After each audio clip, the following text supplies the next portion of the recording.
Kate. Um, this channel is mainly started for my business, but where I'm really starting with this channel is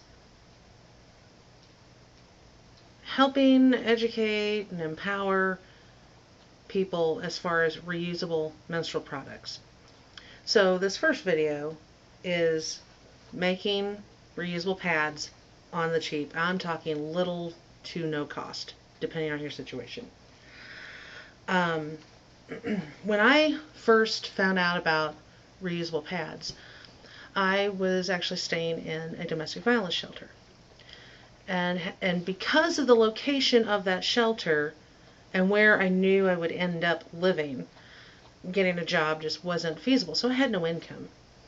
And fortunately, there were a lot of items available to me that I was able to use. And so that's kind of what has prompted this. As I ended up finding old towels that I was able to cut up for the absorbent layer. I started out with some jersey material, like t-shirt material, but I ended up using just old sheets for my top and back layers. And I actually found an old plastic sheet like you use for when kids are wetting the bed, and use that for my leak-proof barrier. And actually that worked really well. Great time to get comfortable, eh?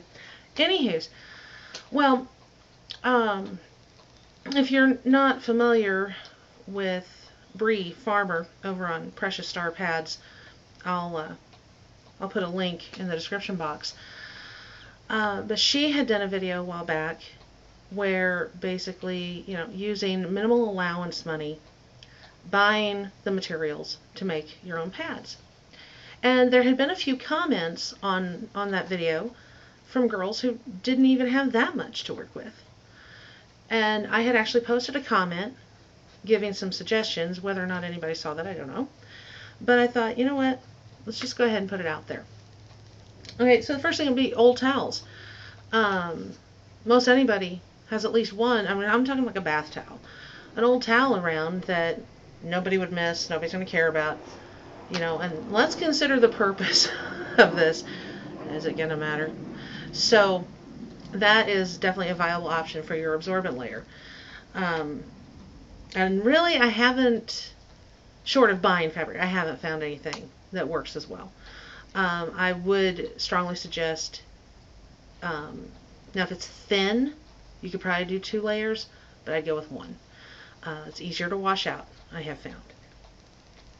As far as your top layer or even your backing layer, old shirts, an old t-shirt would work. Now, the reason I didn't stick with the jersey material, of course, I was working on a sewing machine, and it just didn't lay right. Now, if you were doing this by hand, it'd be a lot easier to work with that. But a machine wants to, it's grabbing material and it kind of stretches it. So it didn't work well on a machine. But it was great for absorbency, for that top layer. So that is certainly an option. 100% cotton button-down shirts, like maybe old dress shirts, or maybe you have some that you don't wear anymore, whatever, is a really great option. Plus, it's going to give you buttons, because we'll get to the buttons here in a minute. Well, it's been a minute.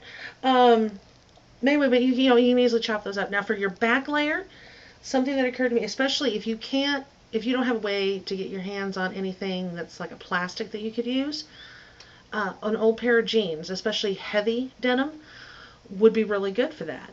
It's not going to be completely leak-proof, but it's going to take a while for that to get through. And the beauty of that is, if you cut the legs off, measure them where you might want a skirt to hit, and make a skirt out of what's left. So you're not really losing anything. You gain a skirt, and then you have something you could use as a backing material. Also, of course, if you have money available to you, you could pick some of the stuff up at a thrift store or even garage sales.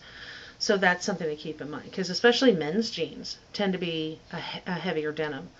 So now, as far as your fastener, because you have to have a way to attach it so that it doesn't fall off when you go to the bathroom.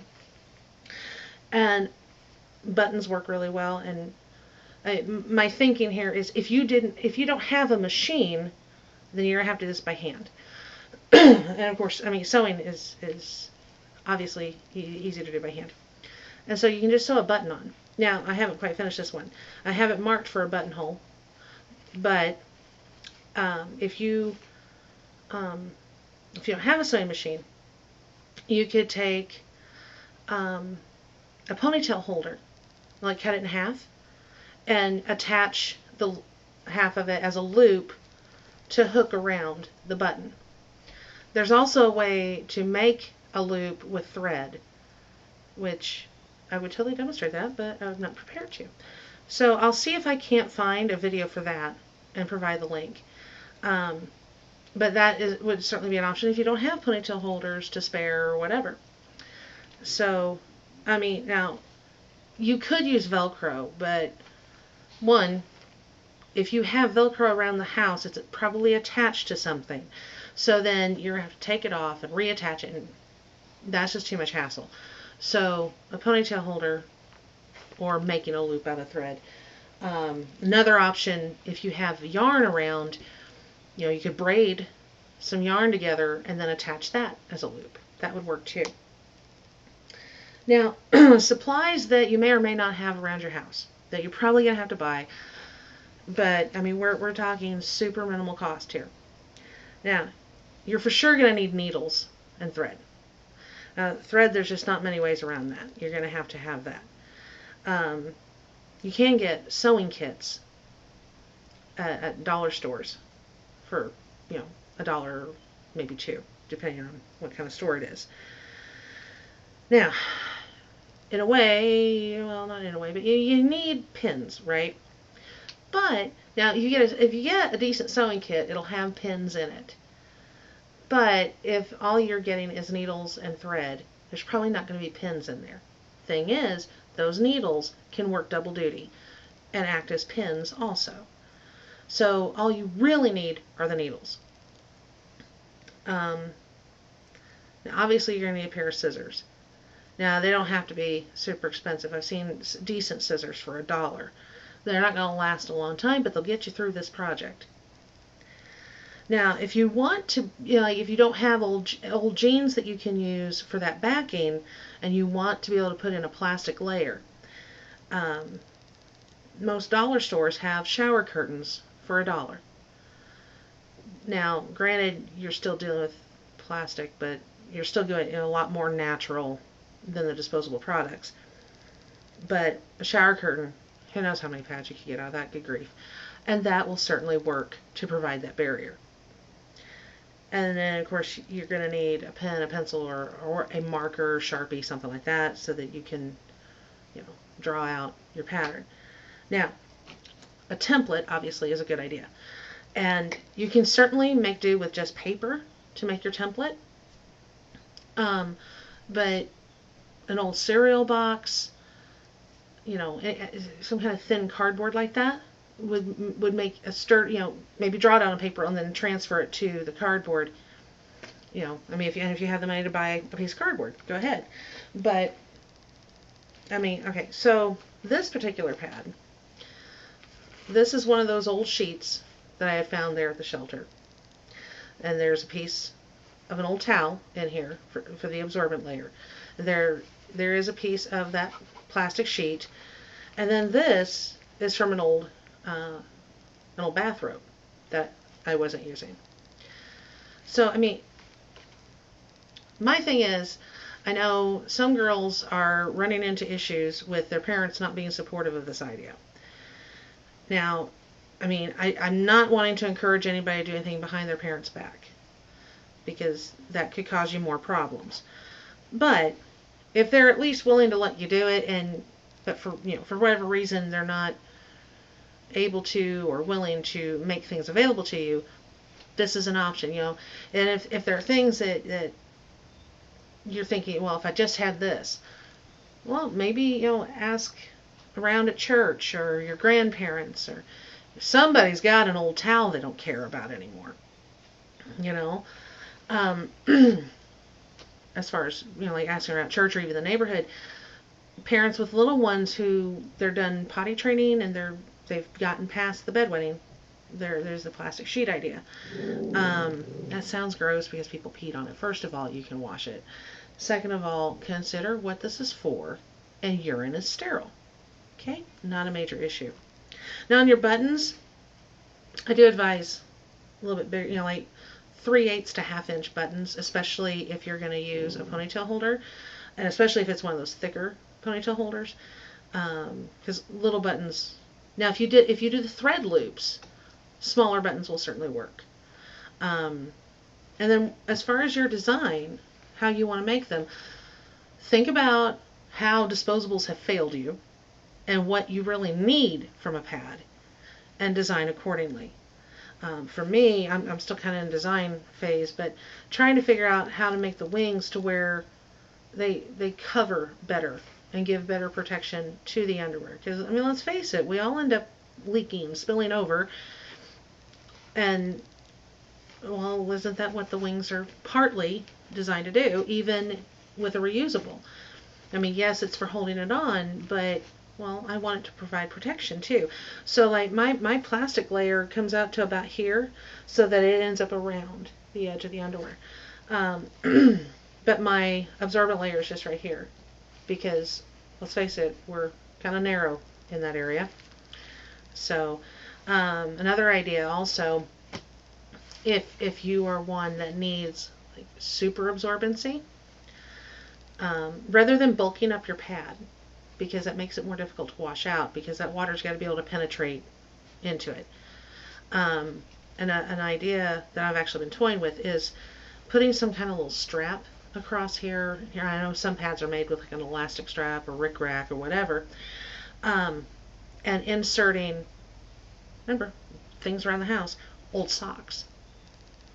Socks are crazy absorbent.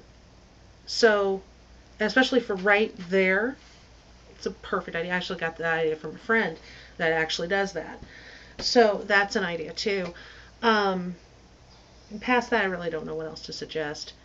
But if you are determined to do this, you can find a way to do it. I mean, obviously, it'd be a lot easier if you had 10 or 20 bucks to go spend and buy fabric and all that. But if that's not available to you, there are ways to make it work. So, now the drawback here is, if your mother doesn't sew and doesn't have a needle and thread, now obviously you could have some cost involved. But I mean, assuming you had to buy the supplies to make the stuff, I'm thinking at most $5. So, and obviously focus on what you absolutely need to get if money is extremely limited. I know some people watching this video might be thinking, really? They can't come up with $5? You might be surprised. Okay, I'm an adult and I have trouble coming up with that money sometimes. That's I mean, like with this is why I was utilizing what I had at my disposal. And I basically had to beg, borrow, and steal. So, almost literally. Anyway, fortunately there was thread there. I mean, mind you, obviously the shelter was providing these things. I could get all the tampons and pads I wanted. But I switched to a Diva Cup 2 years ago, so why was I going to go back to that? And although the pads, obviously them supplying those helped until I got enough made. So, anywho's, and as far as how many you need to make, like 6 minimum, I would say, because that gives you 2 a day, depending on what you're doing, and that way it gives you time to wash them out, let them dry if you need to reuse them. So that'd be a minimum. And then, like I said, as far as design, it's just whatever you want your pad to look like. So, like, in this particular fact, I will say, sheets do not make the best top layer unless they're old and worn. This one is not old and worn enough and is not terribly absorbent. Of course, most sheets are not 100% cotton. That's real hard to find. Well, at least it was for me. Turns out they're poly cotton blends. They work, just not as well. Like I said, the jersey material is crazy good. Flannel like say your dad might have an old flannel shirt that he doesn't wear anymore or something. Flannel's really good, but I found it's hard to wash out. At least that was my experience, but it is definitely good for the absorbency aspect.